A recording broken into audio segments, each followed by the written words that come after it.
How you doing, Dean? Good. How are you? I'm good, man. It's good to talk to you about Little Wing. Yeah, thanks for having me. Yeah, absolutely. Talk to me about what drew you to the project. This is a bit of a change of pace for you in some ways, considering your previous films. What drew you to Little Wing?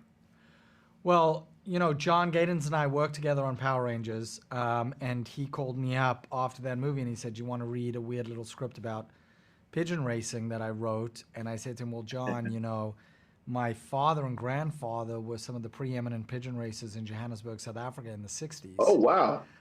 So I'd love to read the script." And, I fell in love with it for more than just the pigeons. The themes, resonated deeply with me, and I loved that this was about real people going through real things. Everyone is in a state of crisis in this film, but ultimately they push through to some kind of liberation by the end. And I was, for a long time, I've wanted to do a film that's outside of the trappings of the other genre stuff that I've done, where it is much more sort of personal and human and focused on those characters. So ever since he sent me the script, we took 6 years to try push it up the hill and get it made. Wow. It's a longer time than I think people realize for the movie. Um, yeah, while this is different, there is that sort of a thread, though. Like, I think they're all in some ways, whether it's Project Almanac or Power Rangers or this, there's a certain coming of age aspect kind of running through all these movies. Do you find yourself attracted to that kind of story?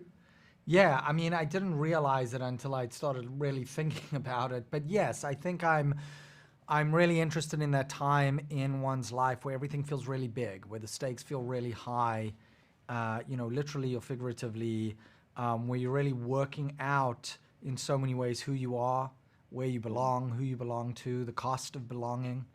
And I think that this movie deals with similar themes that I've dealt with, but pushes them to a more mature and substantive place. So I think it treads some sort of similar territory, um, but but gets more real and more honest about all of those things. What are you hoping people take from the movie after they see it? Because I hope a lot of people do check it out. What are you hoping they take from the film?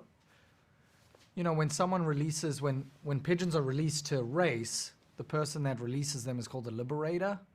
And I love that idea in the movie. And so to me, the the pigeons really become a metaphor for all of these characters who are facing a crisis, that Hmm. are facing death in one way or another, and have to push through to the other side of that and liberate themselves from that. So I hope people, I think we're all sort of after COVID and these last few years just are feel like we're on the knife's edge of crisis all the time. And I hope that this movie gets people to feel ultimately at the end that it's possible to push through to the other side and to liberate themselves from whatever they're facing. Well, I think that's admirable. Thank you a lot, Dean, for taking a few minutes to talk to me about Little Wing. I wish you the best of luck with the film, man, and Thanks. thank you. Thanks so much. Thanks for checking out the show. If you like what we're laying down, please subscribe to our channel and click the bell to receive notifications for all of our latest stuff.